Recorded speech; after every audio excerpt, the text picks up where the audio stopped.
Assalamualaikum warahmatullahi wabarakatuh. Salam sejahtera bagi kita semua.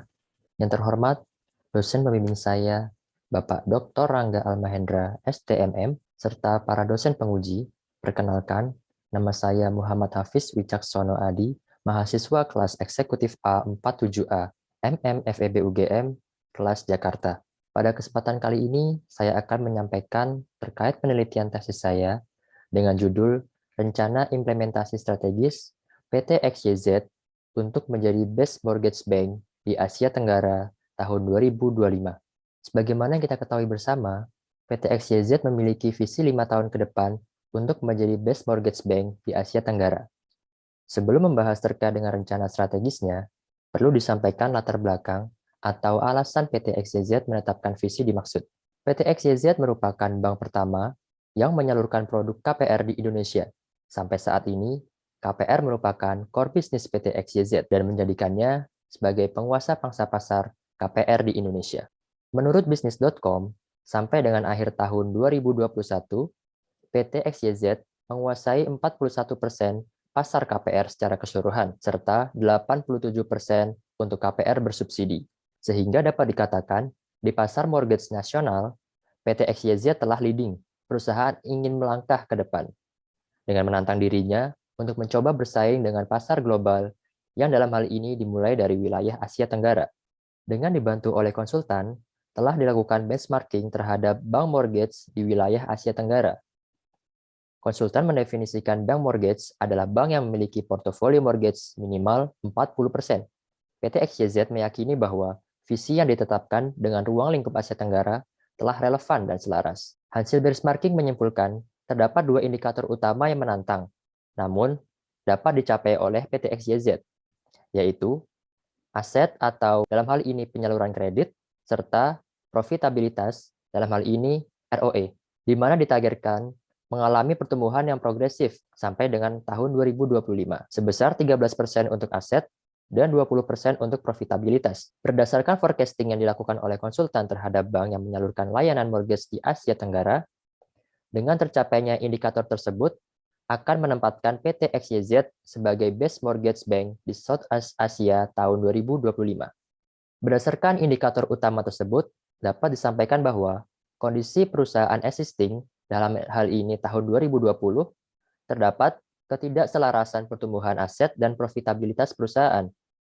Sehingga untuk menyelaraskannya dan untuk mencapai visinya di tahun 2025, perlu disusun rencana implementasi strategi dalam sebuah framework yang mudah dipahami, mudah implementasi, baik dalam mengeksekusi strateginya, mengukur ketercapaiannya, maupun dalam melakukan monitoringnya. Dalam penelitian ini, saya bermaksud memberikan opsi framework implementasi strategi yang belum pernah digunakan oleh PT XYZ, yaitu Objective Key Result atau OKR. Yang lebih lanjut akan disampaikan kemudian. Ini merupakan lanjutan yang sebelumnya telah disampaikan. Ini adalah grafik pertumbuhan aset dan profitabilitas PT XYZ dan kompetitor dari tahun 2016 sampai dengan 2020 saat visi tersebut baru disusun. Terlihat bahwa yang di grafik sebelah kiri, walaupun secara umum industri lembaga jasa keuangan bank mengalami penurunan growth asset, namun persentase pertumbuhan PT XYZ masih dikatakan lebih unggul dibandingkan para kompetitornya. Kondisi tersebut berbeda dengan grafik profitabilitas sebelah kanan, di mana profitabilitas PT XYZ mengalami fluktuasi yang cukup tajam. Di sini perlunya strategi yang tepat untuk menyelaraskan pertumbuhannya serta untuk mencapai visi di tahun 2025. Berdasarkan latar belakang dan rumusan masalah tersebut, maka untuk menyusun strategi perusahaan untuk mencapai visi menggunakan framework OKR, terdapat 3 pertanyaan penelitian yang nantinya akan ditelaah lebih lanjut. Yang pertama, apa OKR yang ditetapkan oleh perusahaan pada tahun 2022 untuk menjadi Best Mortgage Bank in Southeast Asia 2025? Yang kedua, apa OKR unit kerja atau divisi strategis pada tahun 2022 sebagai strategi perusahaan untuk menjadi Best Mortgage Bank in Southeast Asia 2025? Lalu yang ketiga, apa action plan yang tepat diimplementasikan pada tahun 2022 sebagai langkah untuk menjadi Best Mortgage Bank in Southeast Asia 2025? Kemudian, untuk tujuan penelitian terdapat 2 tujuan utama, yaitu menyusun strategi perusahaan dalam usulan framework agar memudahkan perusahaan dalam mengimplementasinya. Kedua, memberikan alternatif framework implementasi strategi kepada perusahaan. Kemudian, landasan teori yang digunakan dalam penelitian ini, yang pertama adalah implementasi strategi, atau dalam bukunya Thomson juga disebut dengan proses manajemen strategi. Menurut Thomson, Petrov, Gamble, dan Strickland menjelaskan bahwa dalam proses manajemen strategi terdapat 5 tahap saling terkait, dimulai dari menyusun visi misi dan nilai utama perusahaan sampai dengan melakukan monitoring, evaluasi, dan koreksi. Dalam penelitian ini akan berfokus pada 3 langkah pertama dari proses tersebut, yaitu menyusun visi, menetapkan objektif, serta menentukan strategi untuk mencapainya, di mana dalam menyusun strategi tersebut akan menggunakan framework OKR. Kemudian teori kedua adalah yang sebagaimana telah disebutkan di awal, yaitu objektif dan key result atau OKR. Menurut John Doerr, OKR adalah metodologi yang dapat membantu mengukur dan memastikan bahwa seluruh tingkat organisasi dalam perusahaan memiliki fokus dan arah yang sama. Secara konsep, OKR terdiri dari 2 elemen utama, yaitu objektif dan key result. Objektif membantu penggunanya untuk merumuskan apa yang ingin dicapai, sedangkan key result membantu merumuskan bagaimana cara mencapai hal tersebut. Objektif merupakan hal yang ditentukan dalam proses manajemen strategi yang dijelaskan slide sebelumnya, yaitu pada step kedua. Dan secara prinsip, objektif mirip dengan visi. Namun yang membedakan adalah sifatnya yang lebih spesifik dan jangkanya yang lebih pendek, biasanya 3 bulan atau 6 bulan. Biasanya juga berupa milestone atau tahapan-tahapan hasil breakdown dari visi, yang artinya ketika sebuah perusahaan ingin mencapai visinya, pasti harus mencapai dulu objektifnya. Sedangkan key result pada dasarnya memiliki karakteristik yang hampir sama dengan objektif, yaitu harus dapat diukur dan memiliki horizon waktu yang jelas. Namun memang, jika dibandingkan objektif, key result ini lebih spesifik. Selain kedua komponen tersebut, dilengkapi juga dengan action plan, yaitu merupakan aktivitas yang berupa langkah yang lebih konkret untuk mendukung tercapainya key result. Desain penelitian dalam penelitian ini adalah studi kasus dengan analisis deskriptif, yaitu menjelaskan isu yang terdapat di sebuah perusahaan dan mencoba menelaahnya dengan cara menjelaskan secara runtut isu dan alternatif solusi berdasarkan teori yang melandasinya. Ini juga selaras dengan pertanyaan penelitian yang menggunakan kata kunci what atau apa. Kemudian data yang digunakan secara umum adalah data primer, didukung dengan data sekunder. Data primer didapat dengan cara pelaksanaan fokus group discussion dan wawancara untuk melakukan konfirmasi dengan pihak-pihak yang kompeten di bidangnya, seperti contoh, Kepala Divisi Corporate Strategi, Kepala Divisi Transformasi, dan lain sebagainya. Sedangkan data sekunder didapat dari data internal perusahaan, jurnal, buku perkuliahan, undang-undang. Kemudian untuk rangka penelitian dimulai dengan ditetapkannya visi, kemudian ditentukannya OKR perusahaan, di mana OKR perusahaan tersebut merupakan panduan untuk menyusun OKR unit kerja atau divisi strategis, untuk kemudian disusun action plan atau inisiatifnya. Sesuai dengan teori proses manajemen strategis yang dikemukakan oleh Thomson dan kawan-kawan, langkah pertama adalah menetapkan visi, yaitu Best Mortgage Bank di tahun 2025, dilandasi adanya core bisnis perusahaan dan juga hasil benchmarking oleh konsultan. Langkah kedua adalah menetapkan objektif. Dalam menetapkan objektif, saya mencoba menganalisa menggunakan teori SWOT agar dapat memahami kondisi internal dan eksternal perusahaan yang ternyata selaras dengan fokus perusahaan pada tahun 2021-2022. Secara singkat, PT XYZ memiliki strength berupa pengalaman di bidang pembiayaan perumahan yang menjadinya market leader KPR, serta memiliki jaringan kemitraan yang luas dan terintegrasi.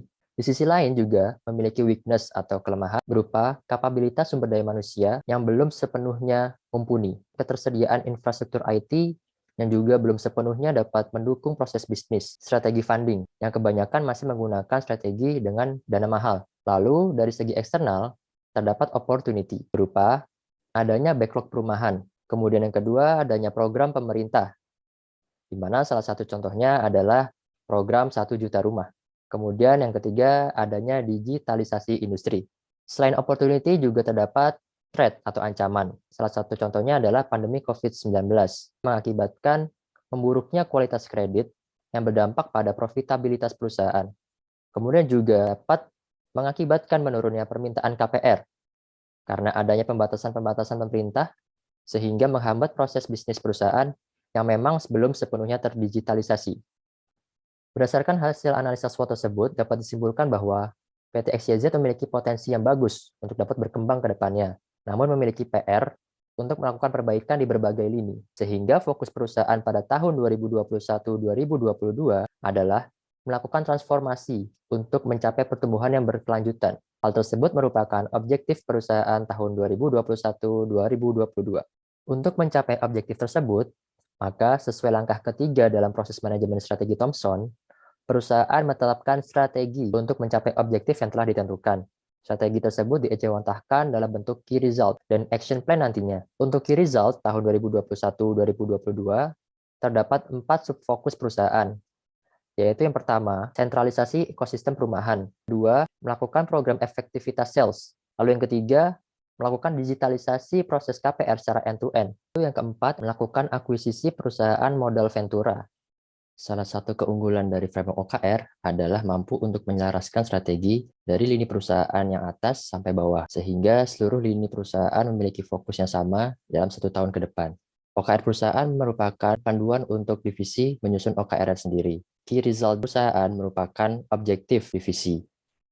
Dengan adanya 4 key result dari perusahaan, telah dilakukan breakdown masing-masing dan memiliki 3 key result bagi divisi.